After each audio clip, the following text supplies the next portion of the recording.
मैंने इस बात को बड़े विस्तार से समझाया था कि जिंदगी की पूर्ति तो करना है,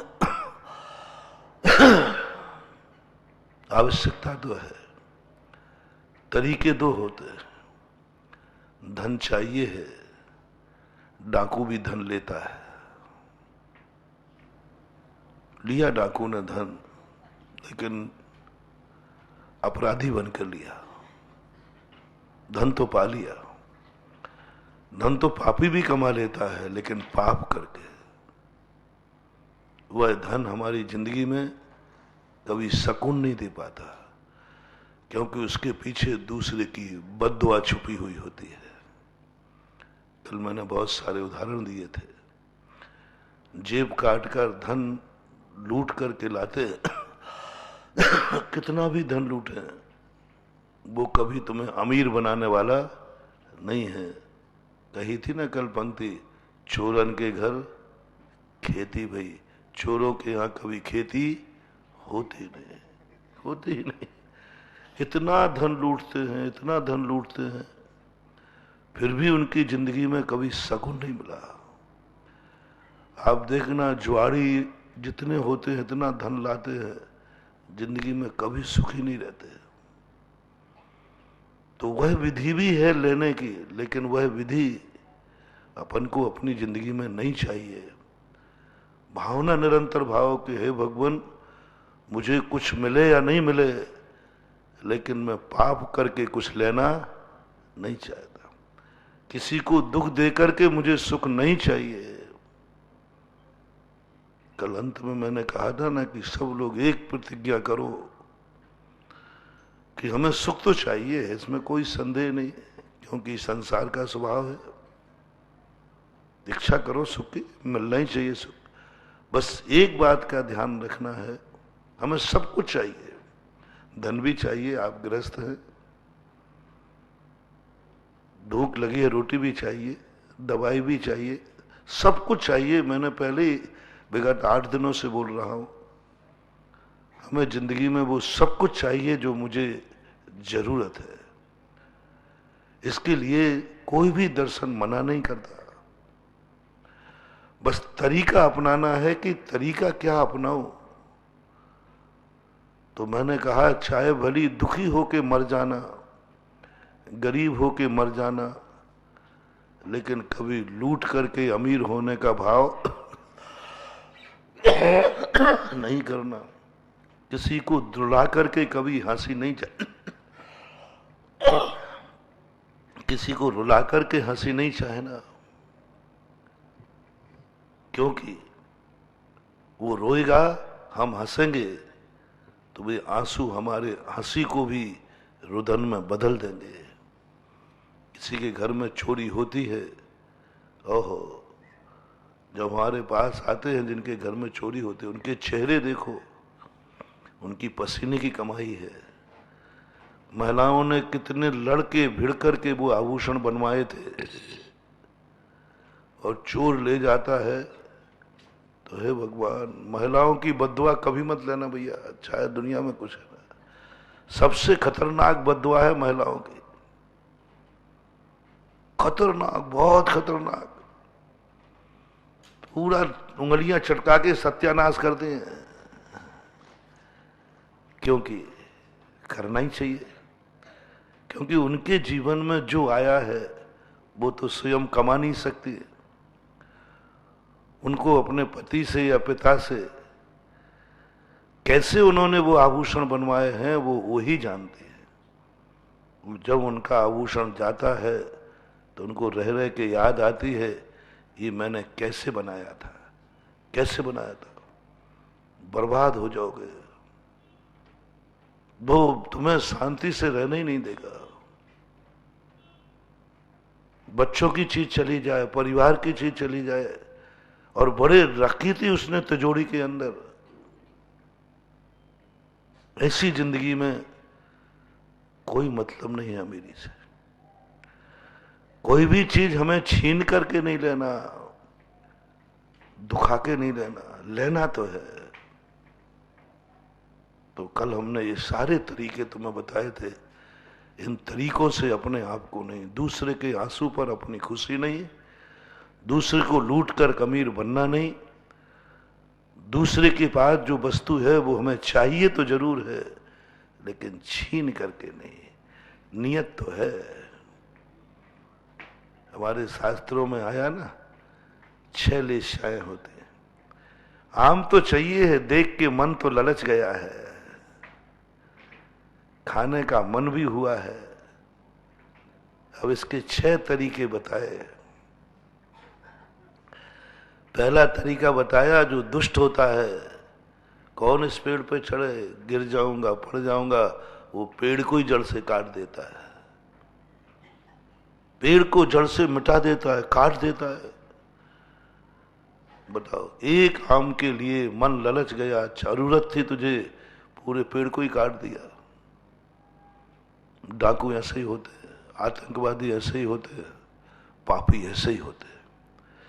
एक छोटी सी वस्तु के लिए, छोटे से धन के लिए मर्डर करके आ जाते हैं, पूरे घर को मार डालते। अभी कोटा का हुआ था ना, साल भर पहले ही तो हुआ था। धन के लिए नौकर ने पूरे घर की महिलाओं को साफ कर दिया, मार डाला सबको, पकड़ा गया, उसके धन काम नहीं आया, सब लौट के धन आ गया, लेकिन अब क्या काम का, सबको मार के ले गया, उसके काम नहीं है।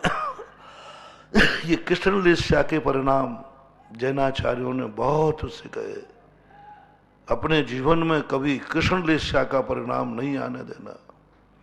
कृष्ण लेस्या का परिणाम ना तो स्वयं को सुखी रहने देगा, ना दूसरे को रहने देगा। और पेड़ को ही काट डाला तू। अरे धन लेने गया था तो धन आ जाता, धन नहीं मिलता तो छोड़ के आ जाता, प्राण क्यों ले लिए उसके, मार करके क्यों गए? इस सब बातों पर अपन जब विचार करते हैं तो कैसे आकुल, जो अपने साथ घटित होता है, यही दुर्व्यवहार अपने साथ घटित हो, चोर के घर में चोरी हो, तब चोर को पता चले कि चोरी के माल का दर्द जाने पर कितना होता है। जाके फिर न फटे बिमाई, वह क्या जाने पीर पर ही, नहीं समझ पाता है। चोर के घर कोई चोरी करता नहीं है, लेकिन पढ़ना चाहिए चोरा, उसको अनुभव में आना चाहिए। तो ऐसी स्थिति में अपन को कृष्ण लेस्या का परिणाम नहीं करना, कभी नहीं। मैं सब कुछ लूंगा, सब कुछ चाहिए मुझे, और सब कुछ लेने का तरीका शास्त्रों में है। हम एक दूसरे को कुछ लेंगे देंगे नहीं तो जिंदगी कैसे चलेगी? परस्पर उपग्रह जीवानाम, जीव का स्वरूप है, ऐसा नहीं है। जैन दर्शन खुद कहता है एक दूसरे से लेना देना ही पड़ेगा। तो अपन लेंगे, लेकिन लेना ही मत सीखो, कुछ देना भी सीखो। उसके तरीके को अभी अपन ध्यान में आ जाएगा तो बता देंगे। अभी तो पहला तरीका ये सीखो कि हम किसी के आंसू पर खुशी नहीं लेंगे, किसी से छीनेंगे नहीं। हम दुर्योधन बन के राजा नहीं बनेंगे। कल दुर्योधन का हस्त्र भी मैंने बताया था, क्या बचा? 100 भाई मरवा दिए और माता पिता को अंत में दाग लगाने वाला नहीं बचा, कोई आंसू पहुंचने वाला नहीं। ऐसे 100 बेटों से क्या मतलब है? एकाश चंद्रा तमोहंती, 1000 तारागणों की अपेक्षा एक चंद्रमा काफी है, जो कम से कम सुपर प्रकाशी हो।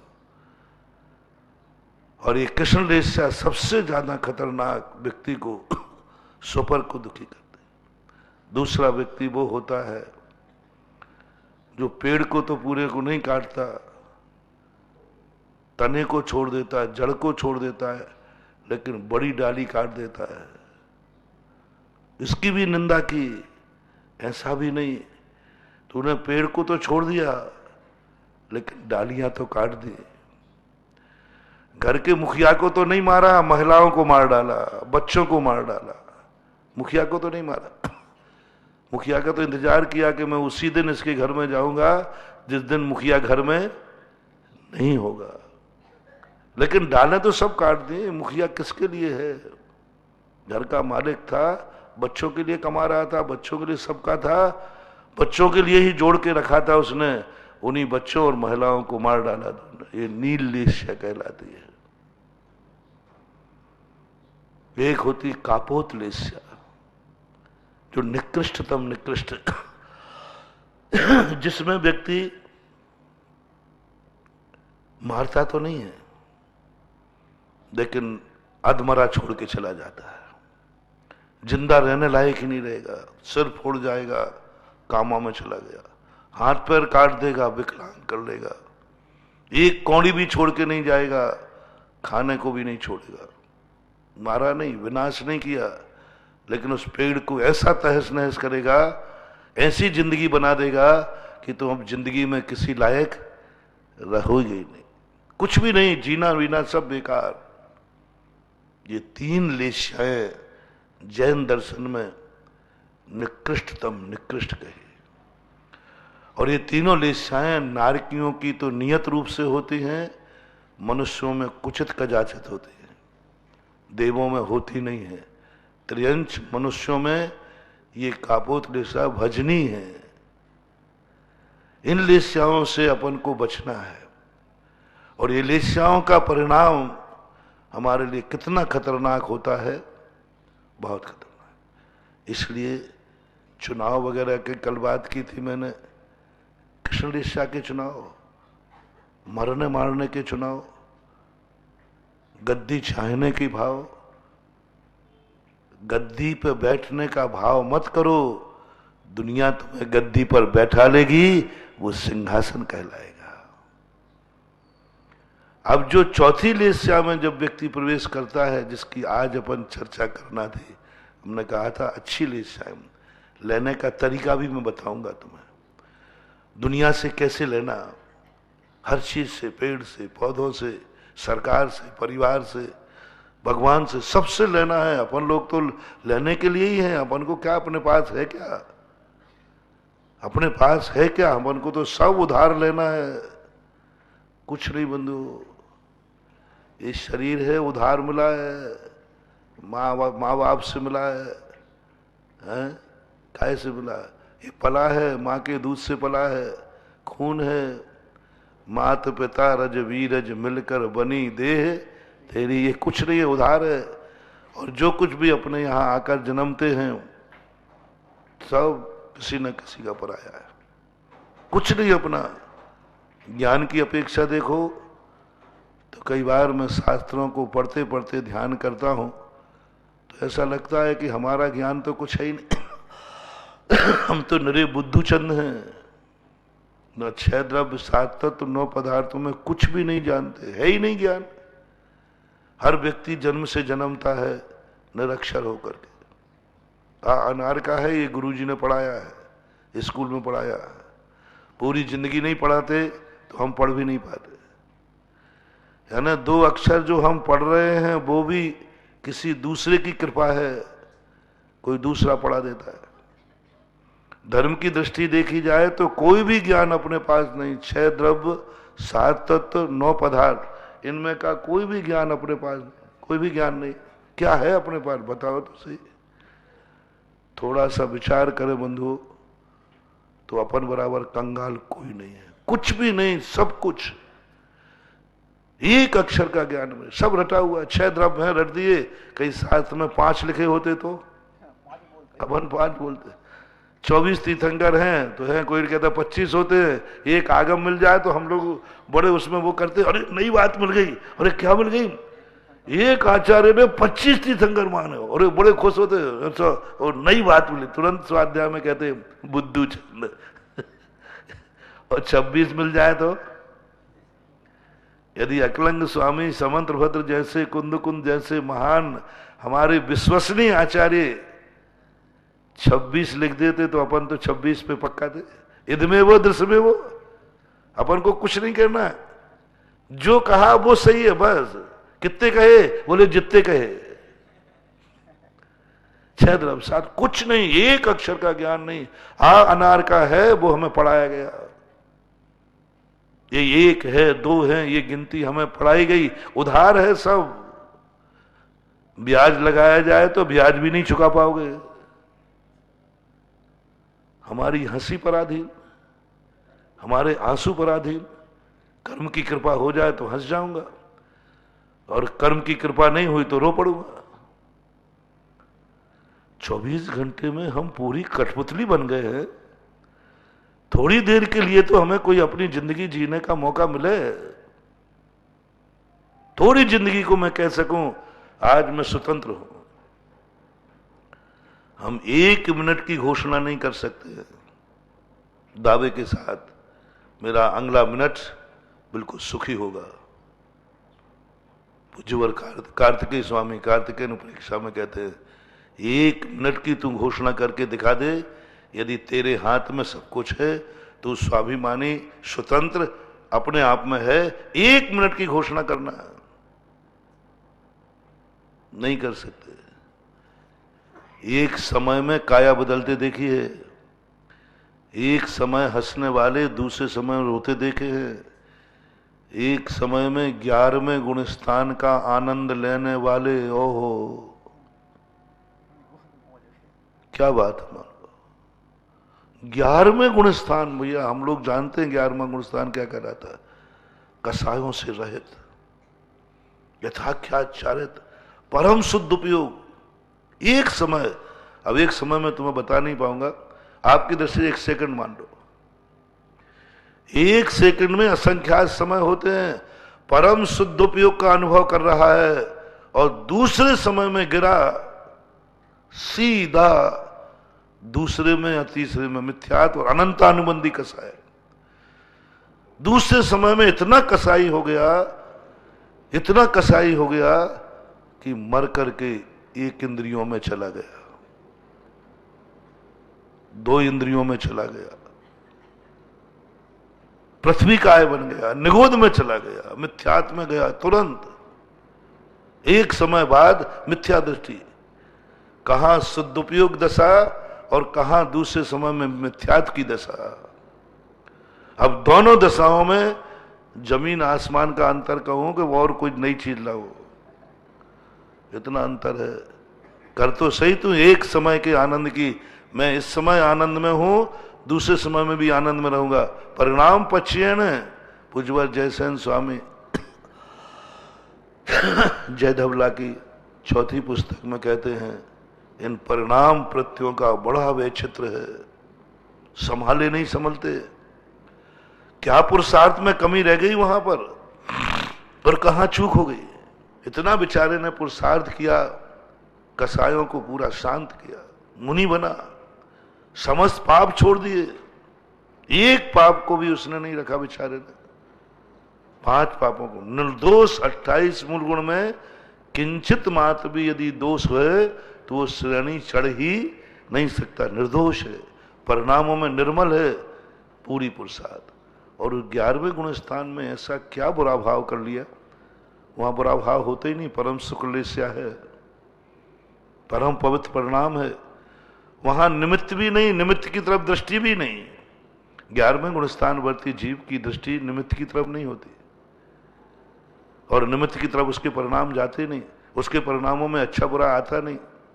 11वां गुणस्थान में कसाय रहे थे, किसने गिरा दिया? कर्म ने। अनंतानुबंधी का जो अप्रशस्त उपशम हुआ, देखो वहां पराधीनता बताई। अपन वहां दोष दें नहीं, उसने निमित्त को देखकर परिणाम बिगाड़ लिए। निमित्त दृष्टि वहां है ही नहीं, उपादान दृष्टि है। उसने यहां चूक गया। किंचित मात्र भी 11वें गुणस्थान के परिणामों के संबंध में जब वो व्यक्ति अकाल में गिरता है, वहां किंचित मात्र भी अपन उसको दोष नहीं दे सकते, यहां तूने गलती की है। बस जो अनंतानुबंधी कसाय थी वो अकाल में उदय में आ गई और खींच लिया उसने नीचे। यानी 11वें गुणस्थान वर्ती जीव भी पराधीन है, कर्मों की कठपुतली है, कर्म की कठपुतली है, उसने गिरा दिया और मिथ्यात्व में गिरा करके सबको स्वाहा कर दिया। पूरी जिंदगी भर 5वीं पुस्तक में पूज्यवर वीरसेन स्वामी महाराज ने 8 वर्ष अंतर मुहूर्त में भावलिंगी मुनि बनाया। वो पूरे कोटि वर्ष तक भावलिंगी मुनि रखा। 2 बार उपसम श्रेणी चढ़ाई, 2 बार, और अंत का एक अंतर मुहूर्त जब शेष बचा उसमें गिरा करके मिथ्यात्व में जाकर के सीधा निगोद चला गया। अब क्या गारंटी लोगे एक समय के बाद की? वे बड़े बड़े मुनिराज, महामुनिराज, जिनका नाम लेने से जिह्वा धन्य होती है, उनकी ये दशा है। हम और आप तो किस खेत की मूली है। बहुत विचित्र। परिणाम यह है कि पूरी जिंदगी में अपन सब कठपुतली बन गए हैं कर्मों से, और कर्मों ने जैसा नचाना चाहे, कर्म चाहे तो अपन को अभी रुला सकता है। 1 मिनट में प्रवचन बंद करा देगा और 1 मिनट में दोबारा सुनना बंद करा देगा। 1 सेकंड में ही अपन दे रहे हैं प्रवचन, देते देते चल जाए, तुम सुनते सुनते रह जाओ। थोड़ी सा बुखार आ जाए, थोड़ी सा सिर दर्द हो जाए, थोड़ी सा जुकाम हो जाए, थोड़ी सा सब साइलेंस हो जाए। कठपुतली, पूरी कठपुतली है। इसलिए ये तो अपन दावा नहीं करेंगे इस संसार में हमें किसी से कोई जरूरत नहीं है, करना भी नहीं। बहुत करीबन 1-1.5 महीने से अपने प्रवचन इसी पे चल रहे हैं कि इस दुनिया में कैसे जिए, जैसे हम जीना चाहते हैं वैसे जी के मरे। कैसे जिए, जैसा मैं कैसे करूं कि मैं सब कुछ कह सकूं कि इस जीवन में मैं पूर्ण हो चुका हूं, मैं पूर्ण तृप्त हूं। मैंने जो देखना था मैं देख लिया, जो सुनना था मैंने सुन लिया, जो मुझे करना था मैंने कर लिया, जो जानना था मैंने जान लिया। मैं अब पूर्ण हूं। मैं अपनी यात्रा का विराम घोषणा कर सकूं। अब मुझे जिंदगी में कुछ नहीं चाहिए। और पूज्य वर्षिव कोटि महाराज ने स्पष्ट कहा, मरने के पहले अपनी जिंदगी में इच्छाओं पर, दृष्टि पर, इंद्रियों पर पूर्ण विराम लगा दे। बस इसी का नाम है समाधि, इसी का नाम है संलेखना। अब पूर्ण विराम नहीं लग पा रहा, सर्व विराम तक तो आ गया हूं। वाक होते ना, वाक, 2 वाक लिखते अपन लोग, एक वाक लिखते ना तो बीच में एक फुल स्टॉप, हाँ फुल स्टॉप कहते, फुल स्टॉप तक तो आ गया हूं, लेकिन पूर्ण विराम तक नहीं आया। अल्प विराम तक तो आ गया। अल्प विराम तो बहुत बार लगा चुका, लेकिन अल्प विराम बहुत नीचे लगता है, छोटा सा, इतना सा। पूर्ण विराम नहीं लगा। और पूर्ण विराम के बाद एक और विराम होता है, डबल विराम,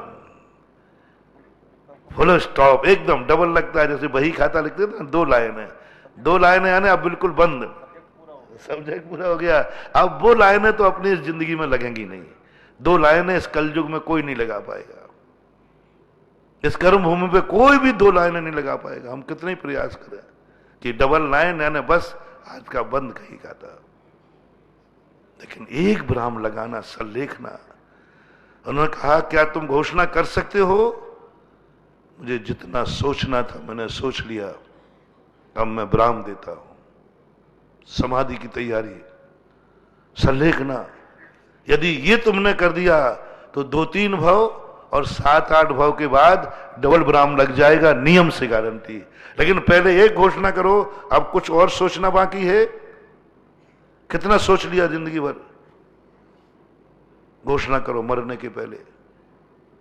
देखना, अब देखना के लिए मैंने देख लिया जितना देखना था। घोषणा करो, अब मुझे कुछ नहीं देखना। आंखें फूट गई इसलिए नहीं, मैंने देख लिया जो देखना था, जो देखने लायक था। सुन लिया मैंने, कान सुनना था, कान को विराम। बोल लिया मैंने जितना बोलना था, वचन को विराम। चलना था मैंने, चल दिया जितना चलना था, पैरों को विराम। 10वां मुंडन कर डालो, हाथ पैरों का विराम, जो मैंने करना था कर लिया। खाने का विराम, जो मैंने खाना था वो सब खा लिया। अब बस विराम, संलेखना। मन का कह दिया पहले, मन का विराम। खाने का विराम, मैंने खा लिया, खूब खाया, जी भर के खाया। खाने का विराम, संलेखना का, समाधि का नाम।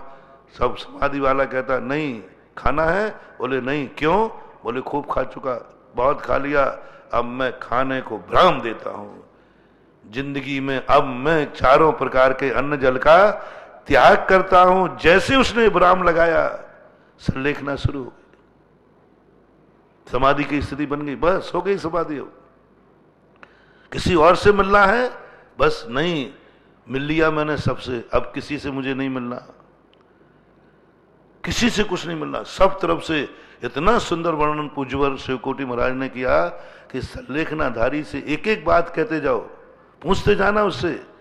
यदि वो स्वल्प विराम लगाए तो अभी रोकना उसकी संलेखना, अभी उसको और समझाना, बस उससे एक एक बात पूछो। इतनी लंबी लिस्ट है, जिस प्रकार का व्यक्ति आता है वो सब पूछा जाता है उससे।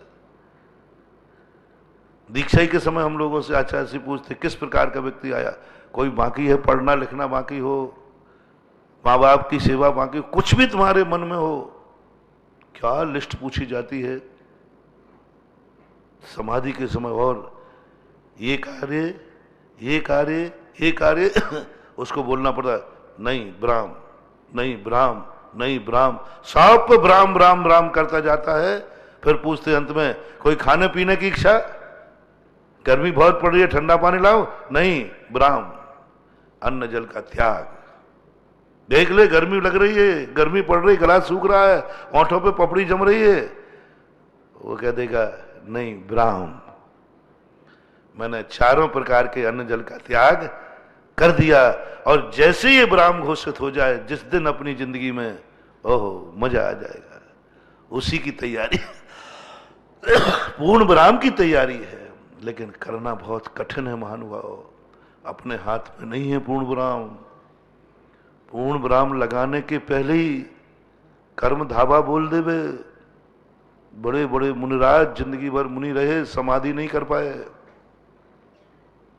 अंत अंत में मुनि पद के प्रति मुनि व्रत भी नहीं पाल पाए। जिंदगी भर व्रत लेने वाले ग्रस्त लोग भी कई बार ऐसी बीमारी आती है कि जिंदगी के अंत में पूरी जिंदगी भर प्रतिमाएं पाली, अंत में प्रतिमा नहीं पल पाते। व्रत पाला, नियम पाला, सब कुछ कर लिया, अब क्या करें, कुछ ना कुछ तो करना है। तो एक निर्णय तो अपन करके चलें कि अपन को जिंदगी में कहीं ना कहीं किसी ना किसी की जरूरत तो है, और चाहिए भी है, चाहिए भी है। सहारा भी चाहिए, धन भी चाहिए, दौलत भी चाहिए, विचार भी चाहिए, ज्ञान भी चाहिए, जो जो है, जो सब चाहिए, क्योंकि हमारे पास तो कुछ है नहीं। अच्छा देश चाहिए, अच्छा कुल चाहिए, अच्छी जाति चाहिए, अच्छा गुरु चाहिए, अच्छा भगवान चाहिए, सब चाहिए है, और सबसे चाहिए है। पर डाकू बन के मत लेना। चाहिए तो है, लेकिन डाकू बन के नहीं रहना। चाहिए तो है, गुंडागिर्दी से नहीं लेना। चाहिए तो है, दुर्योधन बन के मत लेना। चाहिए तो है, पापी बन के मत लेना। चाहिए तो है, बलात्कारी बन के मत लेना। चाहिए तो है, जुआ बन के मत लेना। धन चाहिए है, जुआ से नहीं चाहिए, डाके से नहीं चाहिए। किसी की जिंदगी चाहिए, चाहिए तो है, लेकिन मर्डर करके नहीं। चाहिए तो है, लेकिन शिकार करके नहीं। जिंदगी भी चाहिए है, मान लो कभी किसी की, तो डांका डाल के नहीं। कभी कभी ऐसे मौके आते हैं, तुम्हारी जिंदगी के लिए दूसरे की जिंदगी मिटाना पड़ेगी तुम्हें, और मिटते हो, मिटाओगे। जिंदगी चाहिए तुम्हें किसी की, वो भी रास्ता है, लेकिन मर्डर करके नहीं, शिकार करके नहीं।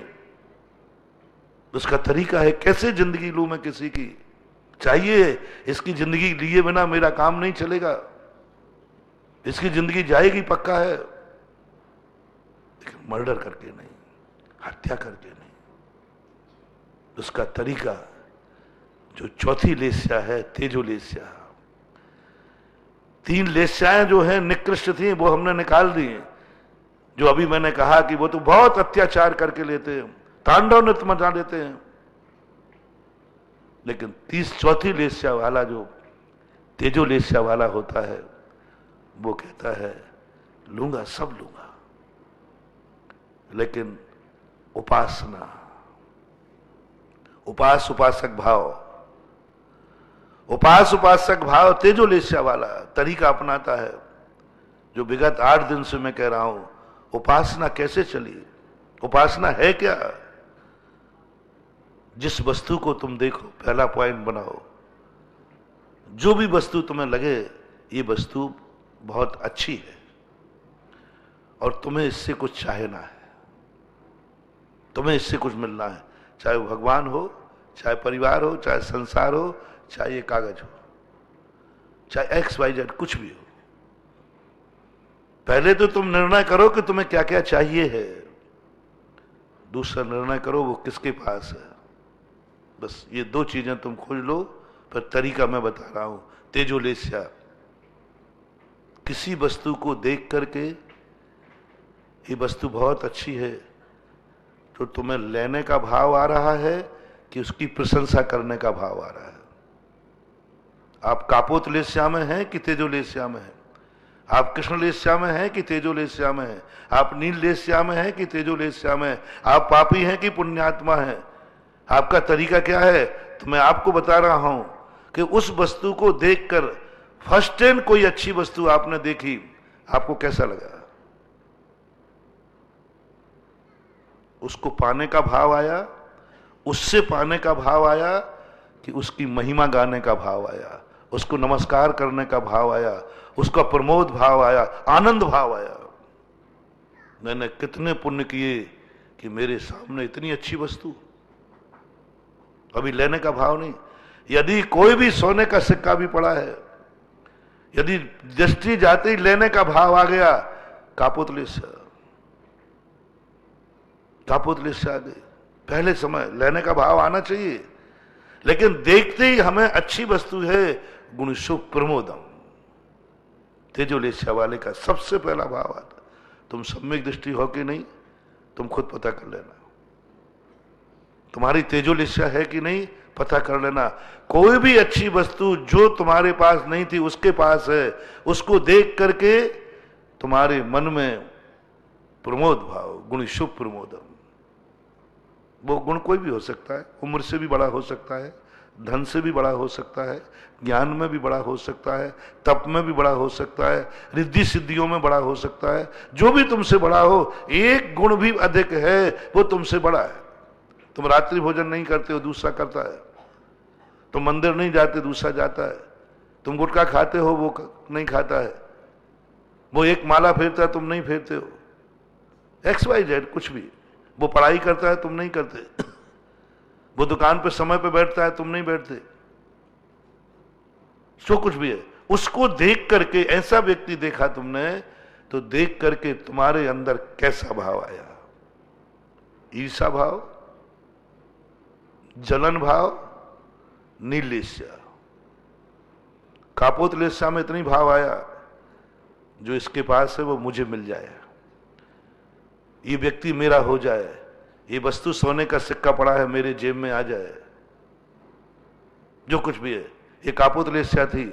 ईर्षा भाव, इसके पास क्यों है, इसी के पास क्यों है? नीलेस्या। मैं इसको मिटा दूंगा लेकिन इसके पास रहने नहीं दूंगा। कौन सी लेस्या? कृष्णलेस्या। अब देखना, एक वस्तु के कितने, सब में लगा लेना। इसके पास अच्छी वस्तु है, ये मुझे मिलना चाहिए।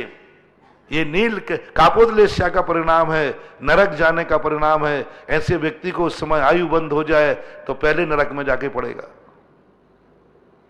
और जैसे उसके मन में ईर्षा भाव आया, इसके पास क्यों है, जलते हैं। कई लोग दूसरों के गुणों को देखकर जलते हैं।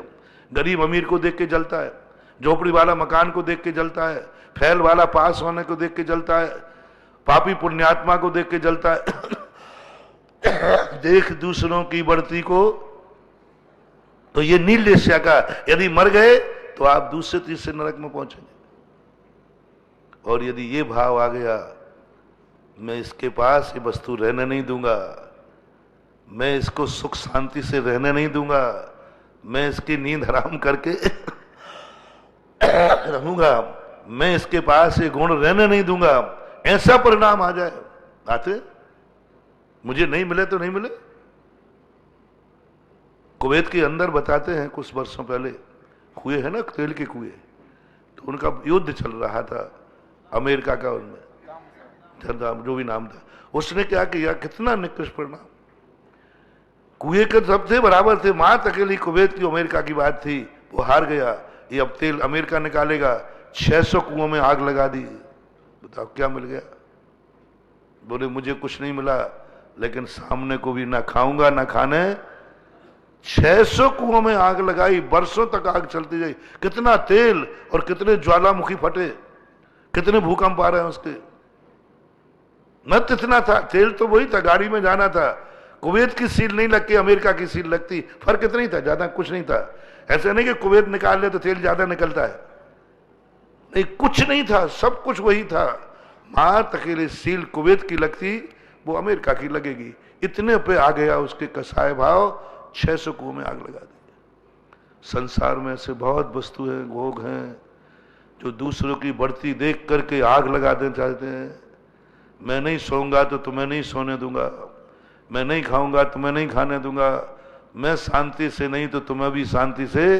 यदि ऐसा परिणाम तुम्हें किसी गुणवान को देख के आ गया, कृष्ण लेस्या है, बंद हो गए तो पंचम काल है, छठ में नरक में सीधे पहुंचोगे। छठ में नरक में जाने का रास्ता है। किसी भी वस्तु को देख करके तुम उसको मिटाने का भाव कर लेना, छठ में नरक पहुंच जाओगे। अब तेजोलेस्या वाला कहता है कि नहीं, चाहिए तो है, लेकिन जैसी अच्छी वस्तु देखी, अब चाहत मिट गई, चाहत मिट गई, आनंद में झूम गया। ओहो मेरे अवभाग्य, मैं इतनी अच्छी वस्तु। अब उसकी प्रशंसा करना शुरू करो, उपास उपासक भाव। सुदामा कृष्ण जी के पास पहुंचते हैं कुछ लेने के लिए। आप भी कुछ लेने के लिए संसार में निकले हो। मंदिर में आओ लेने के लिए आए हो, पक्का है। गुरु के पास आओ लेने के लिए आए हो, पक्का है। सेठ के पास गए लेने के पास गए, पक्का है। दोस्त के पास जाओ लेने के लिए गए, इसमें कोई बाधा नहीं है। तेजोलेस्या वाला चाहता है, लेने का भाव करता है। सुदामा लेने के लिए गए, अच्छी तरह पत्नी ने पढ़ा दिया, कृष्ण जी से अपनी पूरी हालत बता देना। तेजोलेस्या, उपास उपासक भाव। जैसे ही कृष्ण को देखा, गजब का उदाहरण है। सुदामा किस लिए आए थे भूल गए, क्या लक्ष्य लेके आए थे भूल गए, बस कृष्ण के वैभव को देखकर आनंद में फूल गए और झूम गए।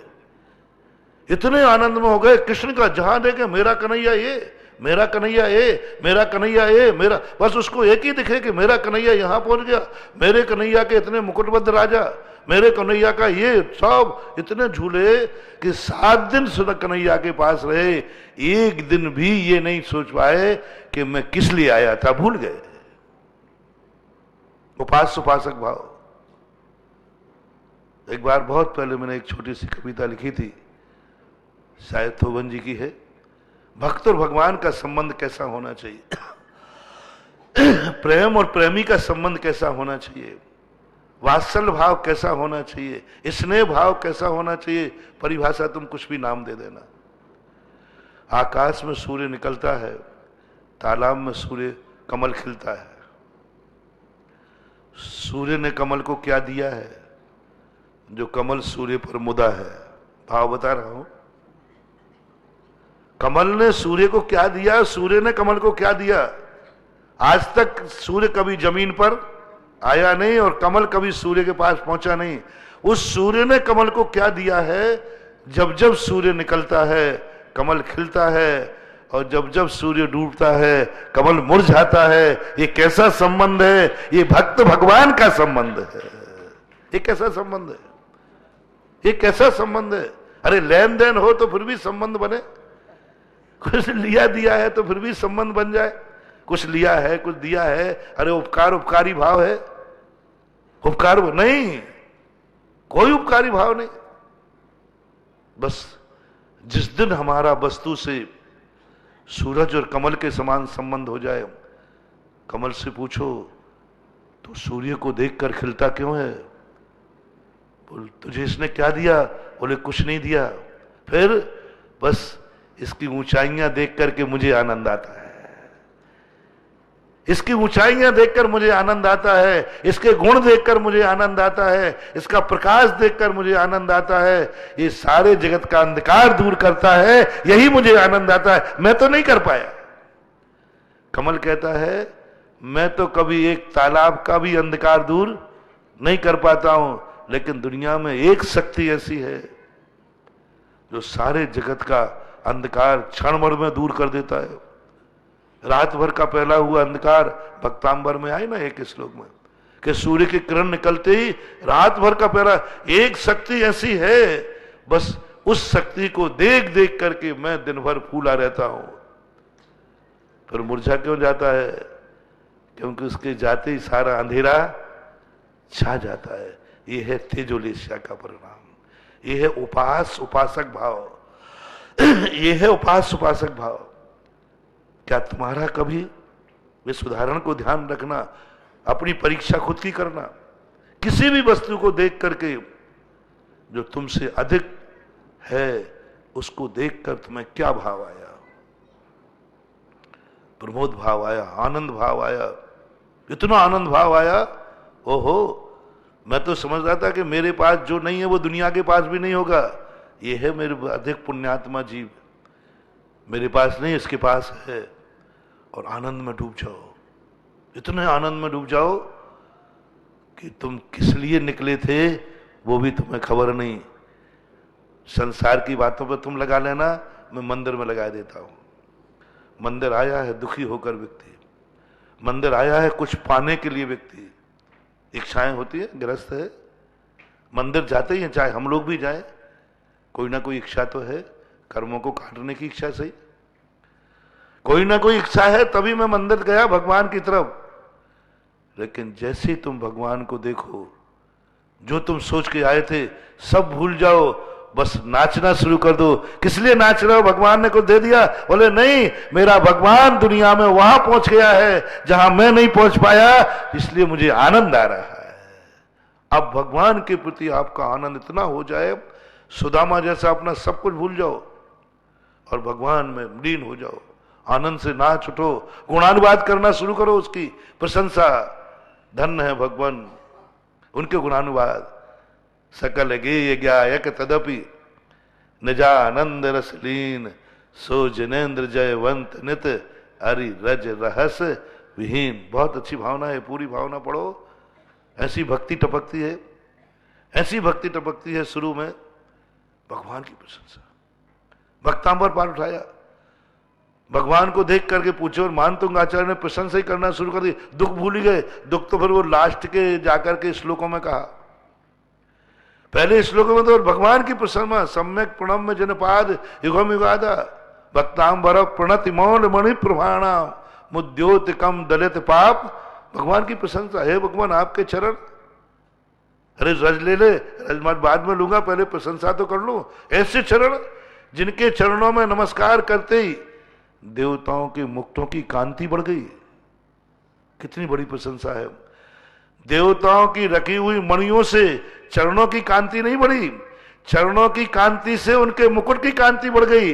यानी आपको देख करके अज्ञानी भी ज्ञानी हो गया, अज्ञानी को देखकर आपके चरण अज्ञानी नहीं हुए। इसका बहुत बड़ा मनोविज्ञान है। जब ये दो पंक्तियां जो भक्तांबर की लिखी महानुभाव, इन दो पंक्तियों में इतना रहस्य है। भक्तांबर प्रणति मौल मणि प्रभाणा मुद्योत कम दलित पाप तमो बिताना। उद्योत कम, किनका उद्योत किया? जो मुकुटबद्ध जो आए थे, मौल मणि लगा करके, मुकुट लगा करके, उनमें और तेज आ गया। वैसे ही वो कांतिमान थे, लेकिन जैसे आपके चरणों में गए तो उनमें तेज आ गया। क्या कहना चाहते हैं यहाँ पूज्यबल? ये कहना चाहते हैं कि हे भगवान, आपकी आभा ऐसी है कि जिन व्यक्तियों के अंदर जो था उससे और वृद्धि को प्राप्त हो गए, जो गुण थे वे गुण और वृद्धि को प्राप्त हो गए, जो चेतनता थी वो और जाग गई, जो दरिद्रता थी वो अमीरी में बदल गई, और इतने ज्यादा उनके जीवन का आगे विकास हो गया और मिथ्या दृष्टि सम्यक दृष्टि हो गया। इसलिए मैं आपको फिर बाद में क्या कहा, सम्यक प्रणम्य जिन पाद युगम युगाद। हे भगवान आप नमस्कार के योग्य हैं। तो 2 पॉइंट तेजोलेस्या के, 2 पॉइंट उपास उपासक के, 2 पॉइंट भक्त और भगवान के संबंध के। पहला, भक्त भगवान को देख करके, गुणवान को देख करके आपको कैसा लगा, ईर्षा या आनंद? गरीब को अमीर देखकर कैसा लगा?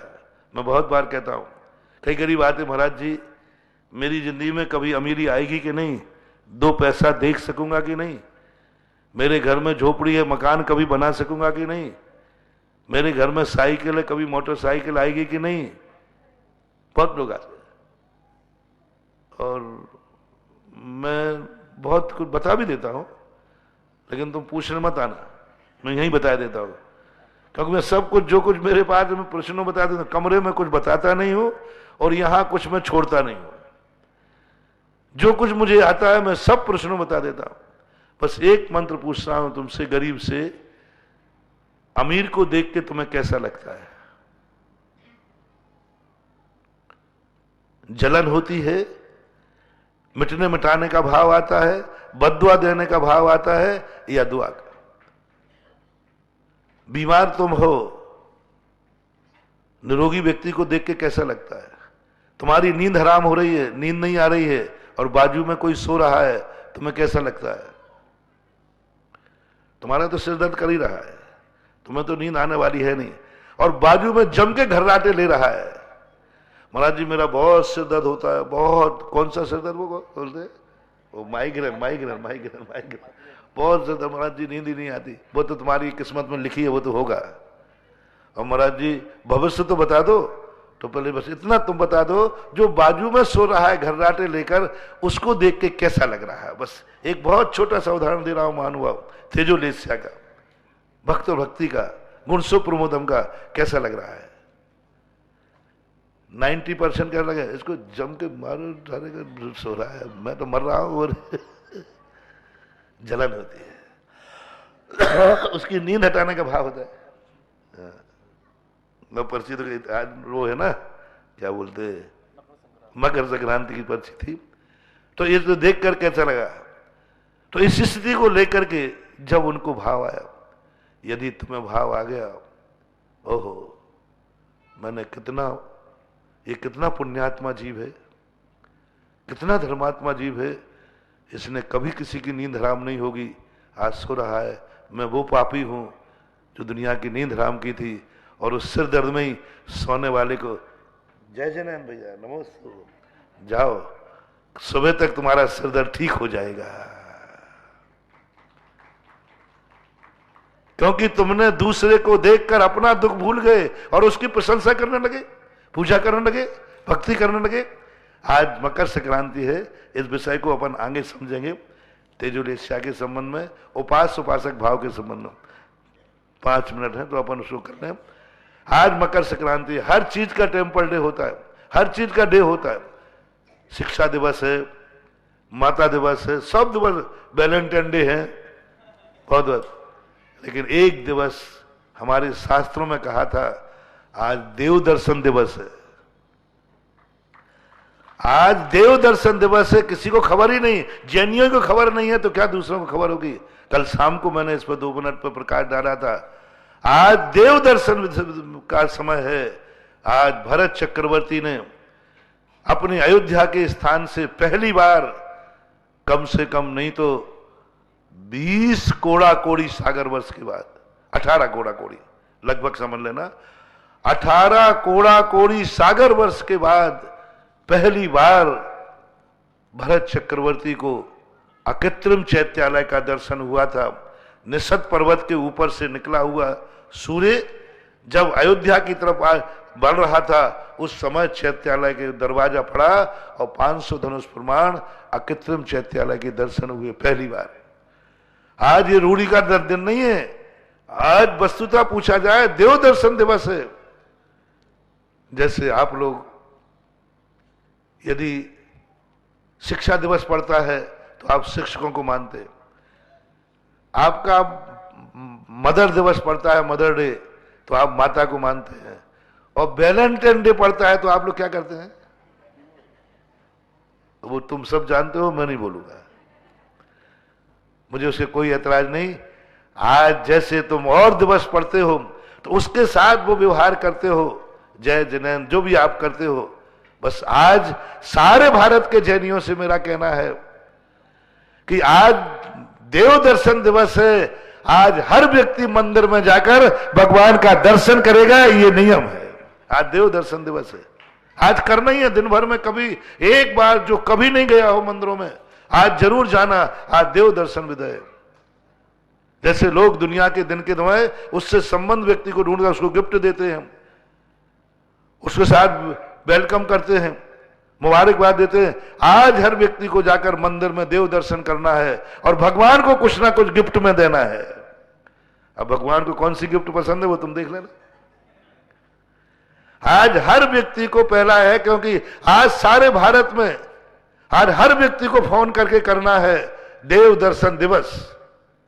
देव दर्शन दिवस, हर रिश्तेदारों को फोन करो, आज देव दर्शन दिवस है। और देव दर्शन दिवस के दिन हर व्यक्ति को देव दर्शन करने जाना है और कुछ ना कुछ खाली हाथ नहीं जाना। अब भगवान को पसंद क्या है? भगवान को सबसे ज्यादा पसंद है कि तुम मेरा अभिषेक करो। भगवान को सबसे ज्यादा पसंद है तो मेरी पूजा करो। भगवान को सबसे ज्यादा पसंद है कोई ना कोई एक बुराई का त्याग करो।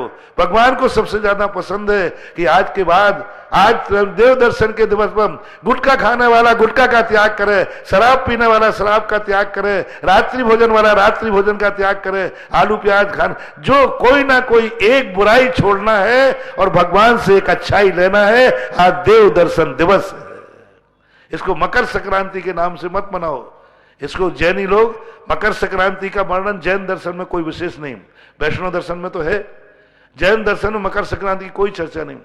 जैन दर्शन जैनी लोग इसे देव दर्शन के दिवस मनाएं। पूरे परिवार के लोग गाजे बाजे के साथ विधान की थाली लेकर मंदिर जाओ, मंदिर विधान करो। कोई पूछे क्या है? आज देव दर्शन विषय है। देव दर्शन, थोड़ा लेट पर्ची आई, नहीं तो पूरा इसमें बहुत अच्छा बता दे। पर्ची तो रख दी थी मैंने, देखी नहीं। देव दर्शन आज घर से गाजे बाजे के साथ विधान की थाली विधान ले जाओ, विधान के ले जाओ, पंचपरमिष्टि विधान, भक्तांबर विधान, और सारे नगर में कहो आज देव दर्शन दिवस है। आज भरत चक्रवर्ती को पहली बार भगवान का दर्शन हुआ था। आज मंदिर में कोई ना कोई हर व्यक्ति को दान देना है किस उपलक्ष्य में? देव दर्शन का दिवस है। आज मंदिर में कोई ना कोई गिफ्ट रहना है, चाहे एक शास्त्र दे देना, चाहे एक पेंसिल दे देना, 2 मिनट और, हाँ ठीक, और 2 पेंसिल दे देना, कुछ भी दे देना, लेकिन आज कोई ना कोई गिफ्ट आपको मंदिर में भगवान को देना है। जैसे आप लोगों को कोई दिवस पड़ता है तो आप माता को होते तो पैर छूते हैं, आज किसी भी प्रकार में, तो आज भगवान के मंदिर में हर जैनी की तरफ से कोई ना कोई गिफ्ट जाएगी। चाहे एक श्रीफल चढ़ाना, चाहे 5 रुपया गुल्लक में डालना, चाहे भली एक छत्र देना, आज कुछ भी करना है। आज सारे जगत में देव दर्शन दिवस का प्रचार करना है, और जो देव दर्शन नहीं करते हैं उनको आज देव दर्शन का नियम लेना है। 2 प्रकार के देव दर्शन होते हैं, एक स्वयं पहले दिन कब गए थे वो देव दर्शन, और एक पूरे जगत का देव दर्शन दिवस, टेम्पल डे देव दर्शन दिवस आज सारे जगत का है। तो हर व्यक्ति अपने अपने मोबाइल से जो जो सुन रहे हैं सभी को ये शेयर करना है।